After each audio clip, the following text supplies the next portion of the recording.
Ya, salam Just Life sekarang. Udah lama gue nggak bikin Just Life. Kali ini gue bikin 2 episode Just Life yang untuk gue topiknya cukup bagus untuk dibikin, karena topik yang sekarang akhir-akhir ini lagi sering terjadi, yaitu perilaku di media sosial. Oke. Gue melihat, gue kadang-kadang agak bingung. Tapi sebelum gue mulai, gue ingin ucapkan selamat Idul Adha untuk teman-teman yang merayakan Idul Adha. Semoga semua berjalan dengan lancar dan tidak ada hambatan, dan selamat menikmati hari ini. Oke. Oh ya, soal perilaku sosial media. Sosial media itu ya, kalian tahu kenapa gue bikin video ini, karena gue hidup dulu di zaman tanpa ada sosmed juga. Ya. Dan sosmed ini kan tujuannya itu sebenarnya bagus, yaitu untuk mempercepat komunikasi. Gue sih seneng dengan adanya Twitter dan lain-lain. Gue nggak punya Facebook ya, Twitter sama Instagram. Gue bisa komunikasi dengan bukan para fans, tapi para orang yang pengen belajar. Di Twitter terutama. Di Instagram untuk gue itu agak private, jadi gue tutup karena banyak saudara dan teman-teman dekat, dan terlalu banyak bocah-bocah 12-13 tahun yang nggak punya kehidupan normal, makanya eksisnya cuma di situ. Dan makanya buat mereka itu gue tutup. Silakan di Twitter. Kalian juga tahu di Twitter itu hampir 5.000 gue blok sendiri ya. Sampai di box to box dibilang ngeblok itu jadi hobi gue ya, karena orang itu terlalu kurang ajar, nggak ada sopan santun. Sampai kadang gue harus ngajarin sopan santun. Oke. Gue ada beberapa kasus yang gue ingin sampaikan, yang gue mengalami sendiri, tapi itu lebih manfaat. Gue itu memanfaatkan sosial media. Gue rasa kalau lu pinter dikit, lu tahu kalau gue itu memanfaatkan dari sisi positif dan juga menyebar ilmu. Lu boleh suka nggak suka, itu hak lu kok, nggak pernah gue bilang. Tapi kalau cara lu kurang ajar ya pasti gue blok. Sesimpel itu. Dan kalau lu lihat follower gue di Twitter 50.000 lebih, yang gue blok 5.000 ya cuma 10%. Jadi lebih banyak yang menikmati lah. Atau di YouTube 155.000 subscriber, yang dislike itu rata 2-3%, ya paling top 10%. Dan itu rata-rata fans kardus semua yang nggak bisa menerima pendapat yang berbeda. Itu hak kalian kok. Tapi jangan sampai nanti komen di YouTube itu gue tutup juga ya. Dan itu hak gue. Ini gue satu kasus yang dimana gue memanfaatkan.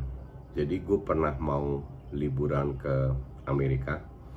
Biasanya gue ngebook hotel itu lewat booking.com. Oke, selalu lancar.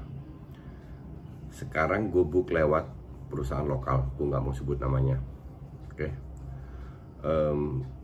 Hotel ini di Florida, gue masih ingat, di Orlando, Florida, berapa 2 tahun yang lalu kalau nggak salah. Gue book, sudah dibayar, sudah dipotong dari kartu kredit.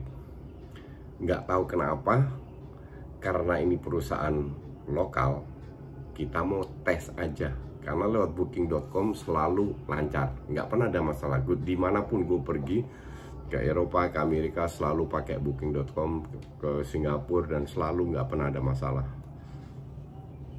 Gue telepon dong itu hotel, telepon iseng aja ngecek apakah ada reservasi atas nama bla bla bla. Ternyata nggak ada. Wah, panik langsung. Kita telepon ke perusahaan itu, disuruh tunggu 24 jam. Nggak ada 24 jam. Oh, kalau begini caranya, gue tweet perusahaan itu, langsung dibantu. Oke. Langsung dibantu. Terus dalam berapa jam langsung dibook ulang. Nah, ujung-ujungnya mereka bilang apa, ya tolong tweetnya dihapus. Yang akhirnya gue nggak hapus, tapi gue katakan terima kasih sudah dibantu. Nah, hal-hal kayak gini itu lu harusnya manfaatkan. Oke. Kasus kedua, gue pernah nggak dibayar sama agensi. Ternyata orang yang ngehandle gue itu udah keluar. Nah, udah keluar, nggak sopan juga nih anak. Harusnya dia kan bilang atau menyelesaikan, kantornya nggak tahu. Dari puluhan endorse yang gue pernah dapat, pertama kali gue nggak dibayar nih. Akhirnya gue tahu perusahaan, gue tweet lagi. Dalam 1-2 jam dibales, dan dananya dijanji akan ditransfer dalam 1-2 hari atau seminggu atau apa, masuk, nggak ada masalah. Nah, inilah tujuan sosial media. Lu manfaatkan untuk hal yang positif, bukan untuk hal yang negatif. Gue akan kasih lu hal yang negatif yang disalahgunakan oleh para netizen tolol ini. Yang tolol itu jumlahnya banyak, tapi tetap segelintir. Lebih banyak itu kalau bilang netizen cukup smart, yang gak kedengeran dan lain-lain. Gue udah minta izin sama Fuad. Fuad itu, untuk yang nggak tahu, dia rekan gue, temen gue di DPI. Gue kenal Fuad belum lama, nggak 10 tahun kayak gue kenal Binder lah contohnya, atau Haryo. Tapi gue kenal Fuad baru beberapa tahun, dan orangnya itu baik banget, asli. Orang lihat dia sangar dan lain-lain, tapi hatinya itu baik banget. Gue udah minta izin Fuad, gue akan bahas kasus ini. Kenapa? Karena biar kalian belajar. Jadi Fuad itu pernah difitnah di Twitter, atau dihina lah. Kejadian ini sampai 2 atau 3 kali dengan orang yang sama. Pertama kali udah minta maaf, gue lupa ini kedua atau ketiga kali. Pokoknya intinya dia udah pernah minta maaf, terulang lagi. Dicari dong sama Fuad, ditampol di depan orang tuanya. Sampai di video gue dengar maknya di background teriak-teriak. Nah, lu tidak tahu siapa yang lu hadapin. Jadi jangan sekali-sekali lu sok-sokan menghina orang di Twitter. Jangan merasa lu kenal. Makanya gue nggak bisa terima kalau orang nggak kenal gue panggil gue pakai lu padahal lu masih muda. Oke, lu itu siapa? Belajar sopan santun. Gue pernah mengalami waktu gue masih di TV One, ada yang menghina gue juga. Gue lagi iseng, gue suruh cari, dan gue dapet orangnya. Gue bilang, gue samperin lu ke Jogja. Gak lama dia telepon minta maaf. Kadang kita maafkan, tapi tidak selalu kita maafkan. Kalau sekarang ada 2 pilihan, gue cari, gue suruh orang, gak gue sendiri, gue gak ada waktu, atau gue laporin ke polisi. Sesimpel itu. Gue udah punya lawyer, gue udah siapin semua, tinggal screenshot, laporin. Kalau gue mau niat untuk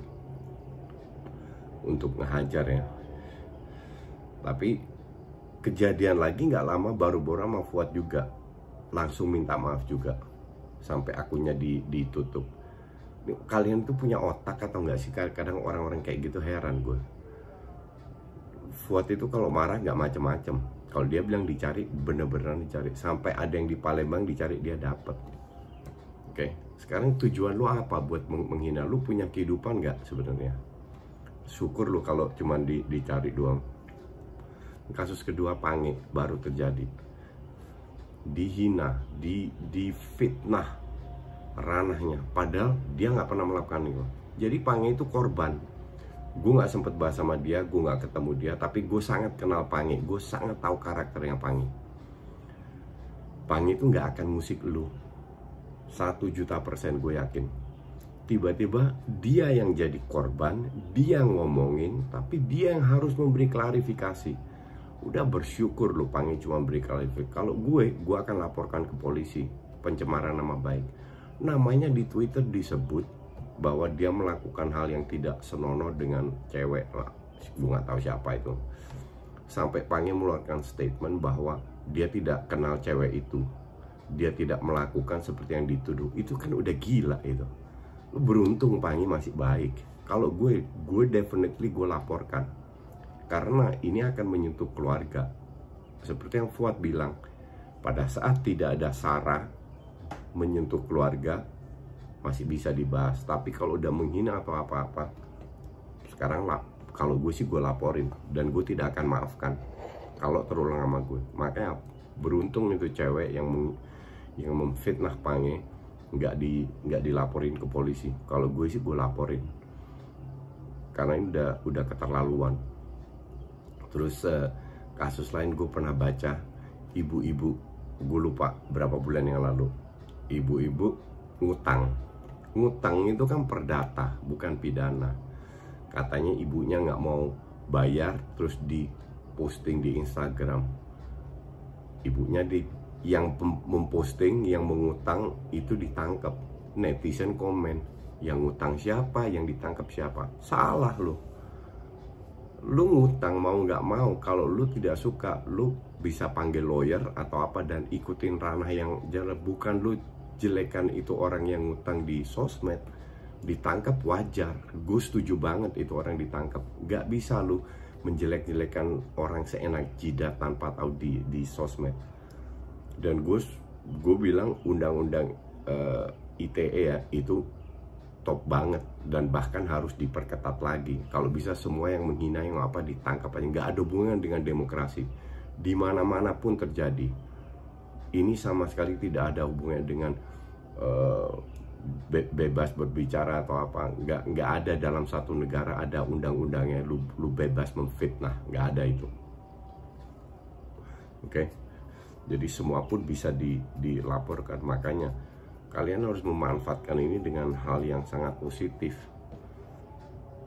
Lu bisa dapat begitu banyak info dari YouTube, dari Twitter, dari mana, bukan untuk memfitnah orang, menjelek-jelekan orang. Bahwa dia punya pendapat satu yang berbeda, itu hak dia lah.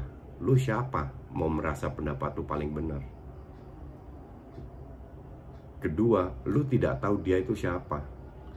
Jangan mengusik orang yang lu nggak kenal. Oke? Kalau lu tidak bijaksana menggunakan sosmed, lu bisa jadi korban.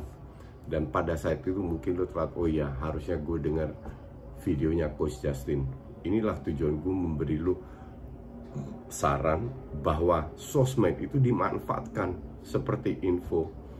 Gue kan baru berapa bulan terakhir, 1 tahun lah, gue belajar saham. Oke? Itu semua bisa dapat dari YouTube. Gue dapat info banyak dari Twitter. Lu follow kalau soal politik Budiman Sujatmiko, gue follow itu, gue baca banyak akun-akun partai sosmed digembok dan lain-lain. Kita baca aja, kita saring sendiri. Itu informasi semua yang nggak ada harganya, tapi lu dapat info. Bahkan sempat AC gue rusak atau apa, gue cari di YouTube. Gue punya banyak hal yang lu cari. Gue punya nih